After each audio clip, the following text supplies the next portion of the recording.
As more people are coming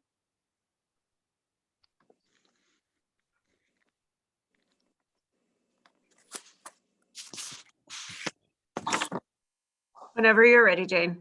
in. All right. Thank you very much. Those of you who have chosen to attend, you're joining the second day of Beth L's Book Festival. And tonight we're discussing Once We Were Slaves. We're very honored to have the author, Laura Liebman, with us. Laura concentrates on the roles of women, children, and Jews of color in the early Atlantic world. By early Atlantic, we mean like not now, then, back then, the past. Laura Liebman is a professor of English and humanities at Reed College. It's an excellent school in Portland, Oregon. Once We Were Slaves is just her latest work. She's also written The Art of the Jewish Family, A History of Women in Early New York, in 5 objects, which won 3 National Jewish Book Awards. Messianism, Secrecy, and Mysticism, which came out in 2012, also won multiple awards. She was a Fulbright Scholar and is a mentor to her students at Reed and has encouraged them to publish articles. Wish I had a professor like this as both an undergraduate and a graduate student. She is active in the MLA and the Association for Jewish Studies, and she's here with us to discuss her book, Once We Were Slaves. Laura, Thank you so much. So happy to be here with you tonight. I'm going to go ahead and share screen so that you can see images as I'm going along, because as you'll quickly figure out, I'm very much an image and object kind of person. So for some reason you're not seeing the images, let me know, because it will be better with them. So my story tonight is going to begin with the pair of siblings who are at the center of the book that I just wrote, which is a pair of people called Sarah Brandon Moses and Isaac Lopez Brandon. And they began their lives at the end of the 18th century, poor, Christian, and enslaved on the island of Barbados. But less than 30 years later, they had reached the pinnacle of New York's wealthy Jewish elite and had had their race reclassified from being people of color to being white. And tonight what I want to do is to take you through the sort of bare bones of their life story and give you a sense of what I talk about in the book. And I really hope through that process you'll come away with 3 main things. The first one really is just something about Sarah and Isaac, because I think they're a great example of how people who weren't particularly famous in their own lifetimes can nevertheless be incredibly fascinating to us many years later. The second thing, however, that I hope you'll take away really is something about how this time period at the end of the 18th century and the beginning of the 19th century can teach us really important things about how Jews and race correlate during this time period and more generally. So in particular, I want to get at that question of like, how is it that they were able to have their race reassigned over the course of their lifetimes? And I really do want to emphasize that there's something particularly Jewish about that process that they went through.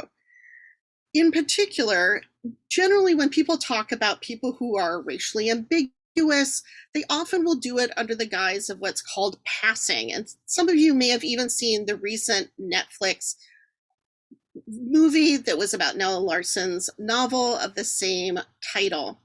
And passing usually refers to people who were born with one racial designation and then hid that history by going someplace new and being around people who had no idea about their past, and thereby being allowed to have their race redesignated as something else.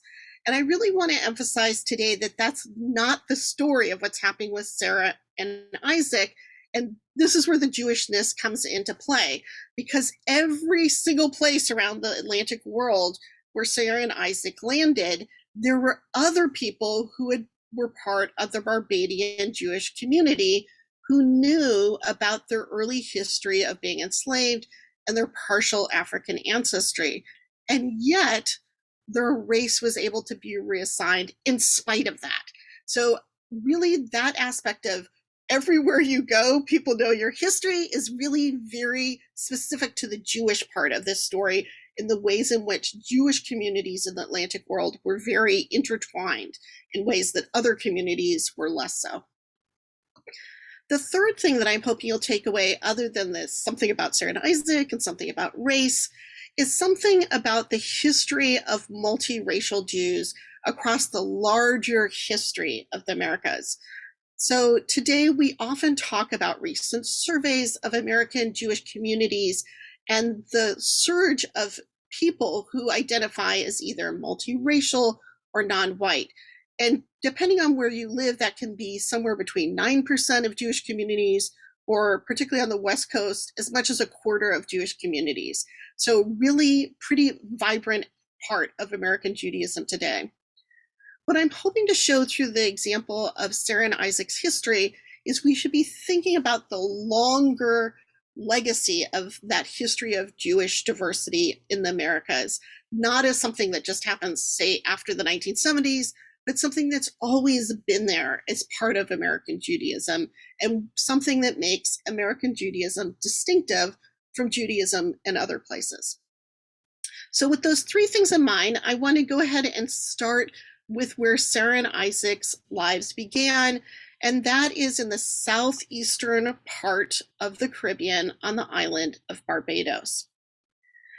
Sarah and Isaac were born to a Sephardic father named Abraham Rodriguez Brandon. And Abraham Rodriguez Brandon, by the end of his life, was the wealthiest Jew on the island of Barbados. So they're set apart in part by their father's history. In contrast to their father, however, their mother, like them, was born enslaved. And she lived among the people of the Sephardic family of the Lopez family. So she's not enslaved by their father, but rather by one of his friends. But she is not related through kinship to that family as far as we know. And this couple had not only Sarah and Isaac, but also probably two other children who appear in early records and then disappear, suggesting that they didn't survive to adulthood. Now, Abraham Rodriguez Brandon owned a number of plantations around the island of Barbados, particularly along the western coast, but that wasn't where his children were born. His children, like their mother, was born in the main port of Bridgetown along a street called Swan Street. And if you were somehow able to see below what it says on Swan Street very faintly, it says, or Jews Street. And that's because a lot of Jews lived along the street. It was one of the main shopping districts in the town, and it was very close to the Nida Israel Synagogue, the island's main congregation. And in fact, both the siblings' father, Abraham Rodriguez Brandon, and the family that enslaved them, the Lopezes, were members of this Nida Israel congregation. And at various points in his life, their father, Abraham Rodriguez Brandon, not only sat on the governance board of the synagogue, but was also the president of the congregation. So I really want to emphasize he's not a fringe member of the community at all. He's very central to Jewish life on the island. Well, the family that they grew up with were also members of that congregation. They were different from the siblings' father because, unlike him, where he was fairly wealthy, they were kind of middle-class Jews, like many of the people who lived along Swan Street. And rather than having plantations, they lived in one of these urban townhouses where down on the first floor would have been the family shop, and upstairs would have been, behind this balcony, a small apartment where the entire family lived. And we know that this particular family had at least two shops along Swan Street. One was a small gold and silversmith shop, and the other one was this kind of all-purpose goods store, very similar to the kinds of stores that exist along Swan Street today. in spite of all these Jewish connections, living in a Jewish family, being born to a Jewish father, the first place that either Sarah or Isaac appear in any records is not at the synagogue, but rather at the parish's main church, today known as St. Michael's Cathedral, or as it was known then, St. Michael's Church. And that was because their mother took Sarah there to be baptized. And this may seem like a strange thing for somebody to do who's living in and amongst a Jewish community, but she really, on some level, had no choice if she wanted her daughter's birth to be recognized. And that's because there were very few conversions on the island, and their mother was not considered halakhically Jewish because her maternal line went back to Africa. And even if she had had African Jewish ancestors, that wouldn't have been recognized on the island at the time. So, wanting to have her daughter's birth recorded, she took her instead to the main church.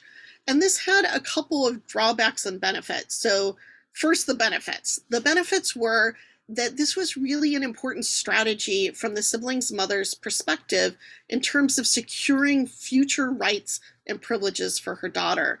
That if she wanted her daughter ever to be able to be married on the island, she needed to have her baptized at the church, because only people who were baptized at the church could legally be married unless they were members of the Jewish congregation, which she couldn't join.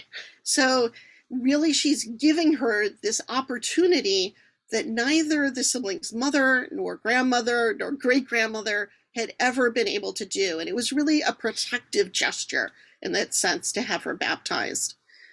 In addition, however, it had some drawbacks. And the most important of those was that it gave the church the first opportunity to designate the race of Sarah. And at the particular moment when they put her name in the registry, they marked her down as being a person of color.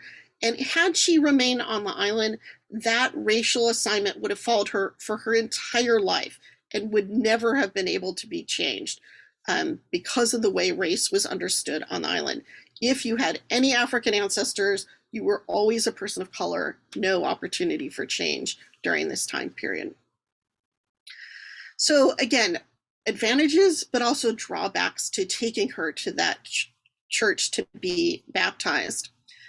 And the siblings might have grown up like many of the other people who were enslaved, who were living in and around the streets in Bridgetown, if it weren't for two very exceptional things that happened when Sarah was only 3 years old in 1801. And the first of those was somewhat tragic. It involved the death of the siblings' grandfather through their mother's side. And their grandfather was a white gentleman who belonged to the Anglican Church, and he had no legitimate children by white women, and instead had several families by people of color. And the norm in the island at this time would have been, when he died, he should have, according to island policy, left his entire estate to the children of his siblings. But he decided not to do that. Instead of leaving it to his white relations, he deliberately left his two houses to the two families that he had by women of color. So one of those houses, which was along Hartley's Alley near Back Church Street, was given to Sarah and Isaac's mother and her 3 brothers. And that house had incredible ramifications for the family's future life. First and foremost, it meant that their mother, who had been used to being seen as a piece of property, suddenly went to having property of her own. So a really radical shift in her social status on the island. The second thing, however, that was really important was the location of the house. It was located near the old churchyard, where very soon after they inherited the house would be built St. Mary's Church, which was the key place where wealthy, free people of color attended church. So the very location is sort of setting the family up for being able to enter into a sort of higher echelon of society. However, it was also located where very soon after they inherited the house would be built the Methodist Church on the island. And this is where the methods that I use for telling the story became really, really important in ways that when I began, I would not have been able to predict. So when I started working on the story of the siblings, I was really determined that I wanted to research not just their father's lineage, but also their mother's lineage. And that proved fairly successful. I was able to trace it back 4 generations, which is really remarkable on the island. Um, but it also led to a gold mine, which is that it turns out through their mother, they were related to the most famous woman in early Barbadian history, a woman who, after her death, would be called Sarah Ann Gill, but during her own lifetime was called Anne Jordan Gill. And she's famous because she helped found the Methodist Church, and she used that church in order to gain civil rights for free and enslaved people in the in and around Bridgetown. So she's really using religion as an act of social justice. And for me, that became very important because I already knew that the siblings themselves, particularly Isaac, would also become very involved in civil rights movements on the island. And it gave me a larger context for why this family was so interested in racial and civic justice. So just to clarify who I've been talking about so far, here is Sarah and here is Isaac. Here are the 2 sisters who passed away when they were children. Here's their mother, Sarah Esther Gill, their father, Abraham Rodriguez Brandon. They have a grandmother, Jemima Lopez, as well as a great-grandmother named Deborah Lopez. And through their mother, they're related to this very famous woman in early Barbadian history who's the first female national hero of Barbados. And then there was also a second family through that white Anglican grandfather on their mother's side. And this part of the family also was involved in the Methodist Church. So through both of these parts of their mother's family, they're getting really this strong civil rights legacy. So that was the first big thing that radically changed the siblings' lives in 1801. Their family inherited property in a way that was completely atypical for island history. The second thing that happened is that their father took them back to St. Michael's Church. But this time he took them not to be baptized, but to be freed. So you'll remember he didn't actually own his children. They belonged to one of his friends, but he paid off the Lopez family in order to be able to free his children. And then he had to take them to the church in order to be manumitted and to pay a second time to the church for their freedom. And this really set their lives apart from the vast majority of people on the island. Most people who were born at the time that Sarah and Isaac were born, who were born enslaved, would have to wait until 1834 when there was general emancipation on the island, and ultimately wouldn't receive their freedom until 1838. So you can imagine for Isaac, that would have meant he would have been well into his 40s before he achieved freedom, as opposed to being a child when he received his freedom. And Sarah most likely would have borne children who also would have been enslaved, who would have needed to be freed. But instead, because of her father's forethought and money, she was able to be freed as a child before she gave birth to anybody, thereby securing that her children, like herself, would go forward as being free people. So those are really the 2 big things that sort of set the stage for the siblings' transformation. And they probably would have then grown up like the small community of free people of color living in and around Bridgetown, many of whom did have ties not only to the Anglican Church, but through family members to the Nida Israel Synagogue, but would have always been at the margins of the synagogue because of this prohibition against converting people. But something radical happened when Sarah was only about 12 years old, and that was that her brother Isaac, who was older, had a religious awakening. And he decided he didn't want to be like his famous aunt and be a Methodist. He didn't want to be always at the margins of his father's congregation, but rather he wanted to be religiously Jewish. And so Sarah and Isaac decided to leave the island, and they traveled south to the colony of Suriname in order to convert halakhically, that is legally, to Judaism. And for many of us today, Suriname might not be the most obvious place we would go to convert to Judaism. So it's worth saying something like, why did they go to Suriname? And you'll notice it's pretty close to Barbados, and it's also, although typically a Dutch colony, is briefly controlled by the British during this time period. But there's really two things that make it more important for why they would choose to go there. And one is that along with this little peanut-shaped island off the coast of Venezuela called Curacao, these are the two largest Jewish communities in early America. So much larger than New York or Philadelphia, much better infrastructure. There's not only a regular standing Beit Din, but there is educational systems for Jewish children. There's just many more opportunities in terms of becoming Jewish in these two locations. But there is also a second thing at play here, which probably helps us understand why they didn't go to Curacao.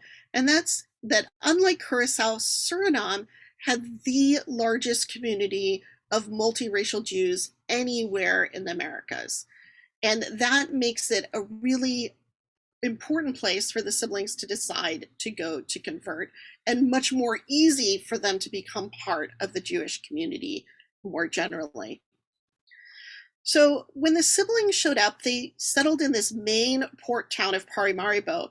That the reason why there was this long-standing multiracial Jewish community had to do with a town which was downriver called Yoden Savannah.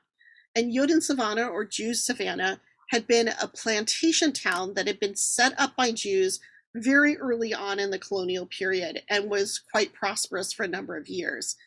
And as part of that plantation town, Jews had an almost autonomous ability to set up how they wanted the town to function. And they tried to make it as close to a kind of New Jerusalem as they could. And so they put their synagogue on the highest hill. They laid out the town like the tribes were laid out around the tabernacle in the desert. And in addition, they tried to follow a number of the laws in the Bible about enslaving people.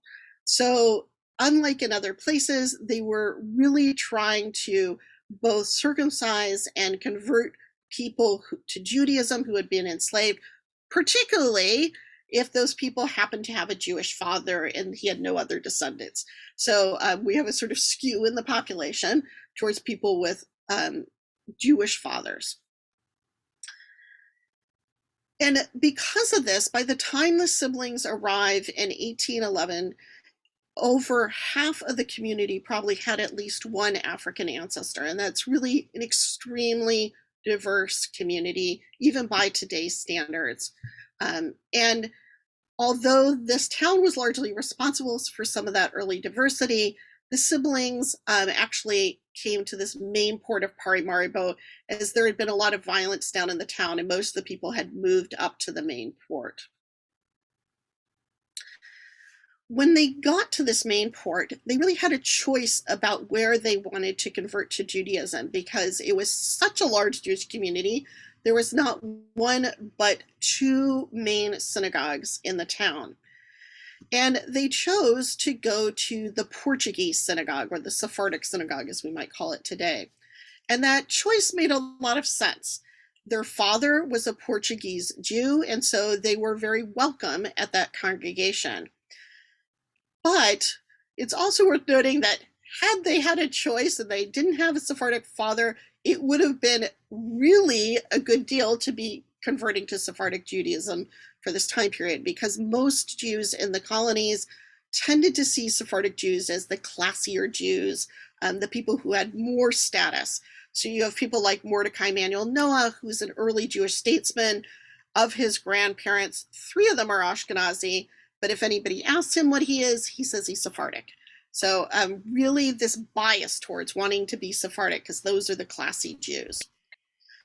Some of you may have seen the interior of the synagogue if you've been to Israel, because it's currently in the Israel Museum, and I'm happy to explain how it got there if you're interested. But at the time when the siblings were there, that interior, that beautiful interior, would have been in the original synagogue, and the siblings came before the governance board, and Isaac received permission to be circumcised as an adult and to have a formal conversion. Following that permission, they would have gone to and following his circumcision, they would have gone to the small building behind the synagogue, where underneath a trap door, there was an entrance to a ritual bath. And each one of them would have gone down the stairs separately and would have immersed in what would have been then filled with beautiful clean water and would have completed their conversion through immersing in the ritual bath and then come back up and out of the building, now legally part of the Jewish community. So I mentioned that they had a choice of where to convert, and this is where it's important that the siblings, for their story and all of the shifts that they undergo, are not just Jewish, but are Portuguese Jews. And we'll see how this plays out as we get further along in their story. So the other synagogue, which was down the street, was originally owned by the Portuguese community, but in the 1730s, it had been sort of overrun by Ashkenazi Jews of lower status, and the Portuguese Jews had sold the building to the Ashkenazi Jews and set up a new synagogue down the street where they could just be by themselves. And by the time that this was given over to the Ashkenazi Jews, we really see a sort of shift in some of the relations between the community. Even though they're both Jewish and according to Jewish law, they should be equal, by the time the siblings are there, if a man from the Sephardic community had married somebody from this community, he would have been demoted and have been a second-class member of his own congregation. So he wouldn't have been allowed to be called up to the Torah for honors, and a number of other stigmas would have been placed on him. So we really see this attempt to sort of socially distance between the two congregations in ways that, again, are not acceptable by Jewish law, but are actually not that uncommon in Western Sephardic communities in Europe at this time. However, in both of these congregations, there would have also been a stigma against the people who were considered Jews of color. And this is where the difference between the Suriname understanding of race and the Barbadian understanding of race becomes very important. You'll remember that I said, had the siblings stayed in Barbados, they always would have been people of color. That could not have changed ever. Not so in Suriname. So while everybody in the community, half of the community approximately had at least one African ancestor, some of those people were considered white and some of those people were considered not white. And that's because in Suriname, if 7 out of your 8 great-grandparents were European, and if you could either be white or you could be a person of color. So if your parents were married, you were white. If they weren't, you were a person of color. If your parents married later in your life, your race changed from being a person of color to being white. So we see this whitening process going on in Suriname. And at the same time, we see the community stigmatizing the people who were still designated by the larger society as being non-white, and taking care of some of that race making that was going on through marriage by creating an innovation in Jewish contracts. And we see that particularly in the marriage contracts of the community.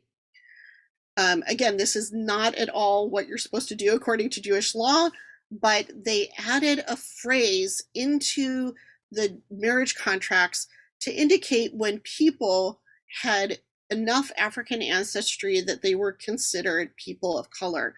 And the way that they did that, and this is an example of one of these contracts, was not by saying that they were Cushites, like you might have seen, or some other biblical racial term, like you might have seen in some other Jewish documents from the colonies for talking about people of African descent, but rather they inserted that they were emancipated Jews. So not a separate race, still Jewish, but how we're indicating that their families or the people themselves had once been enslaved. And that category not only impacted the person's marriage and their children and the race of their family, but also was used as a way of deciding who would be a second class citizen in the congregation. And again, very contrary to Jewish law.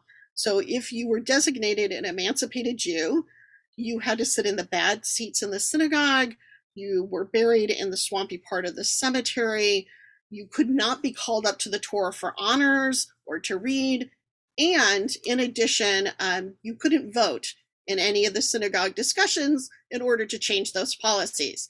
So we really see this way in which the larger society's ideas about race are impacting American Judaism and really causing people to reshape their practice in nefarious ways that are, again, not part of Jewish law at all. That policy about being biased against people who are considered Jews of color, however, may help us understand why, although the siblings went to Suriname to convert, they did not decide to stay there, because we know their parents didn't marry during the time period when they were living in Suriname, because according to the local census, they are listed as people of color. So their parents did not marry. And so had they stayed and married people in Suriname, they always would have had this second class status in the congregation. And had Sarah married anybody who was considered a white Jew, her husband would have been stigmatized and also been demoted to this second class status. So probably in part because of these sorts of restrictions, the siblings decide not to stay in Suriname after their conversion.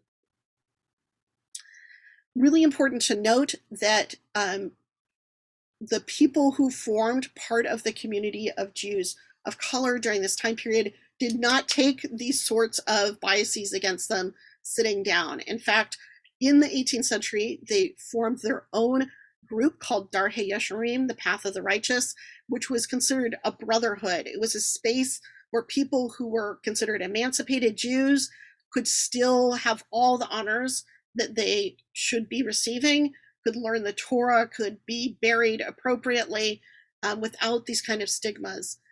But at the end of the 18th century, Dar HaYesharim decides they don't want to just be a brotherhood.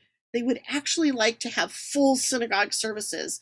And that's when the European Jews clamped down upon Dar HaYesharim and actually tell them that that's illegal according to the policies of the synagogues in the area, that they're only allowed to have these two authorized congregations. The members of Dar HaYesharim appeal to the local government, pointing out the discrimination against them is actually illegal according to Surinamese law, but they lose the court case and they end up being forced to be disbanded and having to rejoin the other Jewish congregations. So that helps us understand why, although there had been this very positive space for Jews of color, by the time Sarah and Isaac get there, it's been disbanded. There's no opportunity for them to join that particular congregation. So following the siblings' conversion in 1812, they decide to leave the island, and Isaac decides to go back to Barbados to join that Nida Israel synagogue that his father was part of. And while he's there, he takes part in a bid by the Jewish community to get full civil rights for Jews so that they could vote and become part of the island's legislature. I'm not going to tell you more about that now. I talk a lot about it in the book, but if you want to know more information about it, I'm happy to answer questions during the question and answer section. His sister Sarah, however, is still quite young. She's only 13, and she goes not back to Barbados, but rather, with her father's help, goes on to London. And this choice is important because London is one of the largest Jewish communities in the Atlantic world. It's just so much larger than anything in the Americas. And again, at that point, was really centered around this Sephardic congregation, Bevis Marks. You can still go visit the synagogue today. It's beautiful. But she ended up settling not in the streets right around Bevis Marks, but rather south of London proper, in what's now a suburb of London, but then was outside of the city, in order to attend an elite Sephardic boarding school paid for by her wealthy father. So this is a really crucial part of Sarah's transformation. In some ways, maybe as almost as important as her conversion itself. That these schools are places where she would be rubbing shoulders with other children of the Montefiore family, of the Barrow family, all of the wealthiest families of Jews from the West Indies, as well as from places in and around England. In addition, it's a place where she's going to learn how to speak and write in the languages that she needs to be a legitimate member of the Sephardic community during this time period. And that means she's learning some Spanish and some Portuguese, which were the languages used along with Hebrew that were used in the synagogue, and probably a smattering of French just because it was considered classy during that time period. It was what ladies learned how to do. In addition, she will learn how to give charity as opposed to be a recipient of charity, because again, that's what fancy wealthy people did in England during this time period. And she will also learn how to manage a large household filled with servants as opposed to being a servant herself. So really crucial for her ability to make that transition from being somebody enslaved to being an elite member of Sephardic society. It's also the place where this beautiful little ivory miniature is made. So these ivory miniatures are only about this big. They're about 2 3/4 inches tall by 2 1/4 inches wide, and they're extremely expensive. They cost about the same amount as it would cost to get a full-size oil painting made. But in spite of that cost, these little ivory miniatures are much beloved by Jews during this time period, and there's a few reasons why. One is the way Jewish marriages worked during this time period, that people often married people in other ports, and you could send along a little miniature ahead of schedule to see if you wanted to make a match between people. So they're often exchanged around times of weddings or as part of engagements. The other thing, however, that makes them so popular is they're really about this moment in the racial history of the Atlantic world when people are starting to emphasize that important people have white skin. So it's very much about this new rise of whiteness as being the pinnacle of how we understand race during this time period. And the miniature itself really plays a role in this discussion of whiteness because, unlike other types of paintings, it's made from a very thin sheet of ivory from an elephant tusk that's then burnished with an iron, and you get this sort of glow of the ivory coming through, which is supposed to be how we see the person's skin as this kind of magical whiteness. And we can see some of this kind of magical whiteness in the close-up of the portrait of her brother Isaac. You can see there's actually very large portions of his skin which have no painting on the ivory at all, but just have that kind of warm, magical glow that you get from the ivory that's undergone this process. In order to enhance that kind of glow of the ivory, oftentimes the painters would even put a piece of thin silver behind the piece of ivory so that the light would come in and then reflect back through the ivory itself. And you can see how, even though there is some paint on the ivory, it's really that lack of paint that's pretty important. It's hard to get paint to stick to the ivory, so you really had to use this technique of making little dots or dashes in order to get it to stick. One of the things that was so interesting to me about Sarah's miniature was how different it is from that of other miniatures made of multiracial women in the Atlantic world during this time period. So here's a contemporaneous miniature of a multiracial woman from Suriname and one from early New York of a woman who had been born in Haiti. And you'll notice that both of them have this weird scratchy appearance on them. And that's because the painter has done exactly what you're not supposed to do, according to the miniature making manuals. And that is, he's used that hatching technique of making little lines in order to apply the paint to their face, as opposed to using a dot technique. So normally you would use the hatching on places like the hair or clothing where you want a kind of texture. But instead here, they've used it on the women's faces in order to darken their skin, but also give this sort of implicit bias that somehow their skin is flawed. And again, this is very contrary to what miniature makers are told to do during this time period, and really helps us see some of that bias coming through of it's not just a true life representation of the person, but really filtered through the lens of the artist themselves. One of the things that's interesting to me about Sarah's portrait is the miniature maker does not do that strategy, that he's very careful to use the little dot technique and to leave large portions of her skin kind of having that magical glow from the ivory itself. As I mentioned, miniatures were often used for securing marriages, and indeed that's what happens with Sarah's miniature, that her miniature meets another miniature back at Bevis Marks, one belonging to a gentleman named Joshua Moses, who was in town on business in the textile trade. And he's sort of appropriately older, but not too old to be, scary for a young woman. He's exactly what she would hope for in a marriage. And part of the reason why he's exactly what the family might have hoped for is that, like Sarah's family, he is also from a really important Jewish merchant family.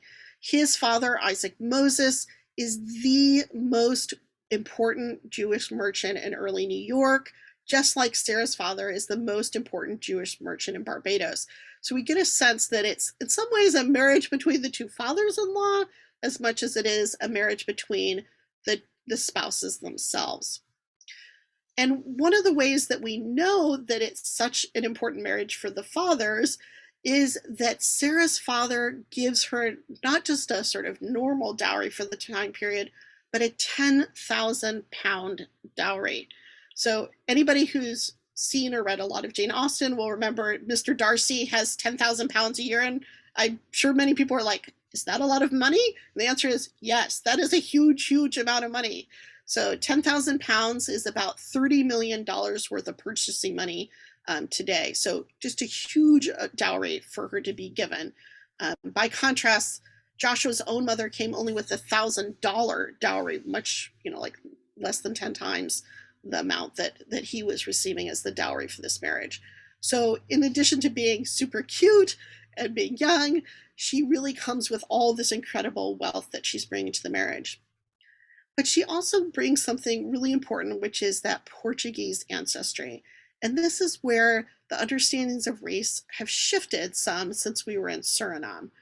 So you'll remember in Suriname that in some ways her African ancestry was kind of outweighing some of her Portuguese ancestry, because if she'd been married there, she and her husband would have been these second-class Jews. Not so in London. In London, had Joshua and Sarah tried to be married at Bevis Marks about 15 years earlier, they probably wouldn't have been allowed to. Not because Sarah wasn't good enough, but because Joshua wasn't good enough, because he was one of those lowly Ashkenazi Jews, in spite of all of his other benefits. So really, by the time she's gotten to London, that Portuguese ancestry has become crucial, and it's something that's remarked upon in her marriage contract itself. So the two of them get married at Bevis Marks, and then for the first year, they settle very close to the docks where where Joshua is working, and close to the synagogue. But before the first year of their marriage is out, Sarah becomes pregnant with their first child, and they decide rather than stay in a city where neither of them have any extended family, that they instead will travel back across the ocean. This time not to Barbados, but rather to New York, where Joshua's parents and all of his extended family live on the lower end of Manhattan. So go back one. So just to give you a sense of where things are, here is Joshua's parents' house. Here's the location of the first Shearith Israel synagogue, as well as the second one. Here is Sarah and Joshua's house, very nearby on a very, very fancy street. And then by 1820, we also have being located nearby not only the sibling's mother who's come north from Barbados, but also Sarah's brother Isaac, who in the midst of that civil rights dispute gets demoted by the synagogue to being a second-class member. And he decides enough is enough, and he leaves the island for New York and for his sister's new family. So while he's in New York, he not only settles into this Jewish community, but becomes business partners with Sarah's husband and marries Joshua's sister. So we have two sets of siblings married to each other. You know, cross, not like the siblings are married, but they marry each other's siblings. So this new arrangement ends up being really important for Joshua, for Isaac, and for his sister Sarah, because while they're in New York, that relationship with the people that they've married allows them to become, for Isaac, not only a voting member of Congregation Shereth Israel, but also a voting member of the United States, because his in-laws stand up for him and testify to the US government and allow him to become a naturalized citizen, something which would have been denied to people who were considered people of color during this time period. So this whole process is really interesting to me, in part because race is very unevenly determined across the United States during this time period. So which state they ended up going to plays a huge factor in whether they would be perceived as being people of color or being white. And even within the congregation, I think we see some interesting patterns. So I had mentioned Mordecai Manuel Noah, who, for whatever reason, is very racist in his newspaper that he runs during this time period, very vocal about anti-Black bias. And he's on the board at that particular moment when the call comes up to decide if Isaac should be a member. And again, not a question that people know about Isaac and Sarah's ancestry, because both Mordecai Manuel Noah and Joshua Moses had gone to grammar school with the grandson of their former enslavers. So like, people know what's going on in New York. But in spite of local racism, for again, that Sephardic ancestry trumps the other parts of their identity, and they're taken into the community and considered full-fledged Jews, unlike they would have been in Suriname or in Barbados by this point, and they're perceived by the census taker to be white. So really an important transformation that happens really in part because of where they land in the United States and because of local understandings of race.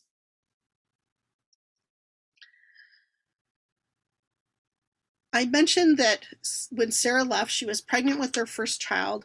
She unfortunately dies right before turning 30, but not before she's had not one, but 10 children, 9 of whom lived to adulthood. So this sort of boggles my mind that one would have that many children in that short a period of time, but it's worth noting she has 2 sets of twins, which make the math a little less egregious. Though I have to say, when I was writing the book, every time I would write about something happening in New York, I was like, and Sarah's pregnant, and Sarah's pregnant, and Sarah's pregnant. Like, she spends most of her adult life after she's married pregnant or nursing.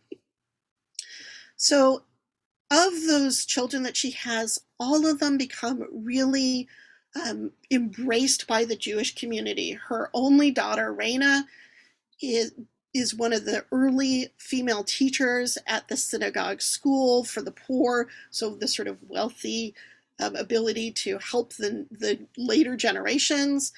One of her sons helps found the Jewish hospital in New York and is a very famous Jewish surgeon in the Civil War. Others of her sons are both Civil War and Mexican-American War heroes. One of her sons becomes the Parnas, or president of the congregation, and another of her sons marries the granddaughter of Gershom Mendes Seixas, the most beloved early Hassan or rabbi of Congregation Shereth Israel. And it's through that alliance that most of Sarah's descendants come. A couple of her other sons have some illegitimate children, but it's really through this part of the family that most of the descendants that are alive today arise. So I was really interested in how that moment of being able to change their destiny by coming to New York, by having the wealth in order to travel, really shaped not only their own lives by that next generation. And we see that Sarah's sons are incredibly mobile, just as the previous generation had been. So, three of her sons end up in China, involved in the China trade. Several of them are involved in the War of 1848 and settled down in do trade in Mexico. Several of them are Civil War heroes. A bunch of them go off to the gold rush and try and make wealthy in the gold rush. It doesn't work. Some settle along the Texas border, and a couple even go down to Nicaragua and try and overthrow the government in Nicaragua, which only makes sense in the 19th century because they're trying to get a passageway to the gold rush from this side. So really involved in a lot of these major 19th century battles and really important traders as well as members of the Jewish community.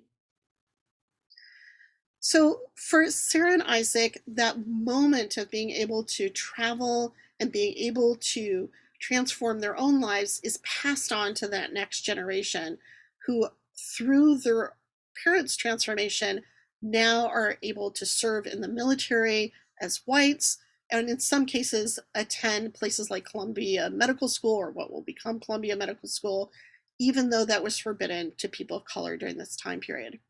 So a really radical transformation across the generations, in spite of the fact that Isaac, when he goes back to business in Barbados as an adult, is still considered a gentleman of color, comes back to the US, white again. So again, the same sort of mobility goes on well into the 19th century. I'm going to go ahead and end there. I would be happy to answer questions if people have any. I'm going to stop sharing so that I can see you all, but I'm hoping that people have some questions for me. You can put them in the chat, raise your hand. Yeah, I see a sort of Phyllis. Yes. Yeah. How did you find this particular family? Because it's such an interesting family, and how did you find them? That's just one question. And what happened to the Jews in Suriname? Yeah, when I looked it up, there were it didn't have a Jewish population now, and so I was just wondering about that. Yeah, so great question. So, really, I had started working on the family in part because one of my friends had mentioned Isaac's struggles. One of my friends who works on Barbadian Jews had read the synagogue minutes and mentioned that Isaac Lopez Brandon, who had been part of the struggle, it goes into this background of why he gets kicked out of the synagogue, in essence, during the struggles for civil rights. And I had sort of not been really interested in it at the time because I was working on an earlier time period. And then later I was working on a book where we were really looking at Jewish emancipation movements. And so I wrote an entire piece about Isaac and his role in the civil rights struggles for Jews during this time period. But as I was working on that, I started getting more and more obsessed with them, in part because of those miniatures. Like I find, again, I work on objects. So for me, the fact that there were those miniatures really, I think, played a role in some part with my obsession in terms of trying to track down more about them, because the miniatures as a genre, I think you'll notice that like they have really big eyes in the miniatures. And again, this is not true to life. It's not like people had bigger eyes during the 19th century. It's part of the genre. They're trying to like be very intimate and draw you in. And I find they still kind of work, right? You're like, you still want to know more about the person. You're like, who are they? So, so it took me about 5 years to prove that the Sarah who's in the miniature was the same Sarah who was in the early records in Barbados, who was being manumitted with him, because Sephardic Jews always reuse the same names during this time period. It's very frustrating as a historian. So overall, I would say about 10 years of research and writing and whatnot in terms of putting the story together little piece by little piece. It's very much like being a detective or something like that. So long process, but I will say the miniatures played a role in terms of like sucking me in. The Suriname community is such a great question. So during the 19th century, and actually a little bit in the 18th century as well, we have a large number of people from the Suriname community coming north to the United States and becoming key players in the synagogues in the United States and other parts of the Americas, but particularly in the United States. So early on, some of the most famous leaders of Hazans, of early Portuguese synagogues in the US, are from Suriname because it's a kind of training ground for rabbinical students during the time period. But we also see another big migration happening in the latter part of the 19th century. And by that point, US race laws have changed. And a lot of those people who come north who are descendants of those emancipated Jews end up joining some of the Black synagogues in Harlem during the 1920s and during the Great Migration. So it's something that's remarked on by the leaders of those congregations. Like, a lot of our people come from Suriname, and also remarked on by the communities and the Spanish and Portuguese synagogues throughout the early US as well. So that there were some people left early on, but the really big exodus of why the community is so small today has to do with the independence movement that happened in the 1970s. So Suriname becomes independent from the Dutch very late, and like many Caribbean communities, and things were not clear how they were going to play out during independence. And a lot of the Jewish community left and went either to Israel or went to Amsterdam. So if you go to Amsterdam today, a lot of the key members of the Portuguese community have ties to Suriname. Yeah, I see a hand from Richard. And Richard, that's me. Can you bring us up to date? Are there descendants today that are still known, and are they seen as Jews of color, or what? Yeah, so that's a great question. I feel like whenever I tell the story, it's like a warning story. Never send anything to an archivist unless you want it to be kept. So I was able to trace a number of descendants, and early on, I mainly knew about Isaac's descendants, and it was because one of them sent a letter to the archivist in Barbados asking for information on his family history, and the archivist kept it and put it in the folder with all the other family documents. So that's like my warning: like, don't send letters to archivists unless you want them kept. And fortunately, it had his address on it, and so I tracked him down, and it was like so much earlier. It was like, by that point, 30 years later, and I thought, oh gosh, will I be able to find him still? And I did, fortunately.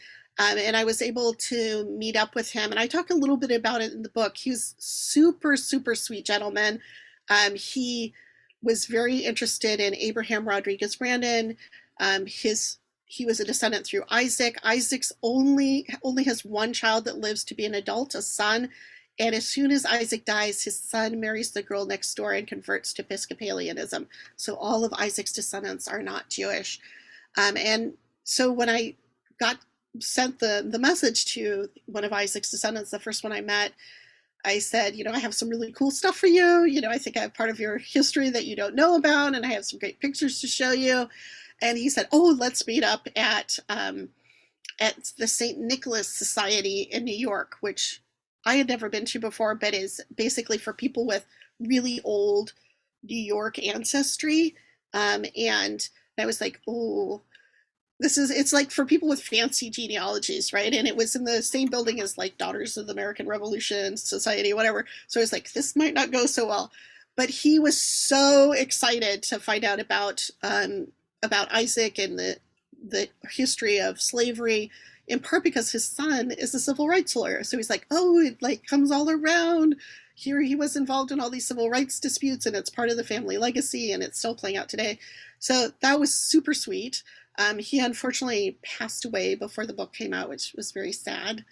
But through some of the things that I published, I was able to connect with some other descendants through Isaac's line, and then much more recently have been able to connect both with some of the descendants through that marriage that I showed you to the granddaughter of Gershom Mendes Satius, and that part of the family remains Jewish, some of them till today, and also more recently because of Ancestry.com, never discount Ancestry.com, with some of the illegitimate descendants of the illegitimate children who had these stories in their family lines of like possible ancestor. And I was like, well, let me connect you with some of the descendants that are known descendants, and you can see if you share DNA. So I haven't heard back from what happened with that, but I was very excited about that possible way of connecting various people who long ago had sort of like lost touch with each other. I'm seeing a lovely little kitty. Audrey, you want to show us your kitty? Oh. Any other questions? I asked also whether they still identify, or do they identify as Jews of color? Yeah. So again, sorry, I was trying to tell the story about the gentleman at the St. Nicholas Society as an example of this. None of them knew about the slavery ancestry. So that part of the story was lost to the family up until the time that I started doing the research. So none of them, all of them thought, and in fact, we see, and even by the time of Sarah's granddaughter, that part of the family story has dropped out of the legacy, and they can't figure out why. They can't figure out their genealogies. And they know she's somehow a Lopez, but they don't know how she's a Lopez and how she's related. And the answer is she's not related to the Lopezes at all. So, yeah. Sally. Yes. Were any of the emancipated Jews in the Caribbean area slave owners themselves? Yeah, so that is pretty typical in the early Atlantic world that, and in fact, even that marriage contract that I just showed you that was in Aramaic, one of the things that comes in the bride's price is that slaves are included in it. So it's not totally atypical that wealthy free people of color would actually also own slaves during this time period. Yeah. And in fact, I talk a little bit about this in the book, that Sarah and Isaac end up, when their former enslaver dies, she leaves them their great grandmother, which seems like, what?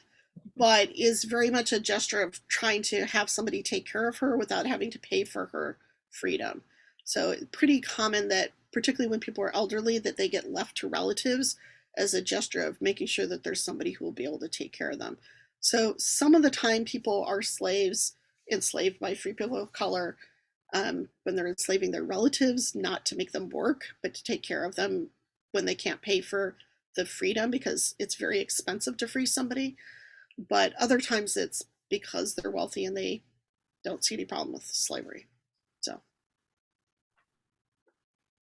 I was also wondering why they had to pay the church for the freedom as well as the owner. Yeah, so that's a really good question. During this time period, the church is really the backbone of the government in Barbados. So in order to become a member of the legislature, for example, you have to also be a member of the church, which is why the Jews are trying to struggle for civil rights, because either they have to convert if they want to vote, or they can't vote. But the other thing that's important with that, in terms of why they're going to the church, is because the church has the deal that if you want to get your freedom, you need to have somebody pay money for your emancipation, that the church then puts into a kind of a pool that if you fall on hard times, they'll be able to cover your expenses. There's no general welfare system in any of the colonies during this time period. So the church by default is the place that would have to pay for it, unless you were designated a Jew, in which case the Jewish community would have to pay for you. So they're paying money to the church for the privilege of freeing somebody, with the acknowledgement that if they end up becoming impoverished, that the church will take care of them. But there was no system of, I don't, there's a term for this, but just doing the right thing because it's the right thing to do. So, right. I mean, I think this is where it sounds like the church is like, oh, but I need the money to take care of people. Sure. But in addition, the church is part of the government, and the government is very worried during this time period about slave uprisings. and they're very worried about the role that free people of color might play in that. And so they make it very expensive in order to free somebody, in order to try and keep people from getting freed. So in some sense, they're deliberately not doing the right thing, if that makes any sense, by making it so difficult in order to get your freedom and to pay for anybody else's freedom.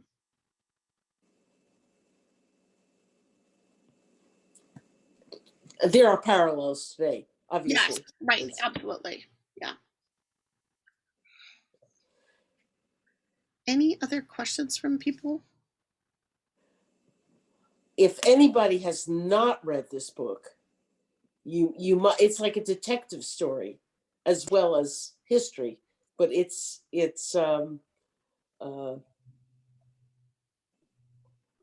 fascinating, and there's the implications, it's not over because it's over. It's what did Faulkner say about the past is never over? It's never over. It's never over. It's right Yeah, with us today. yeah, and I do think that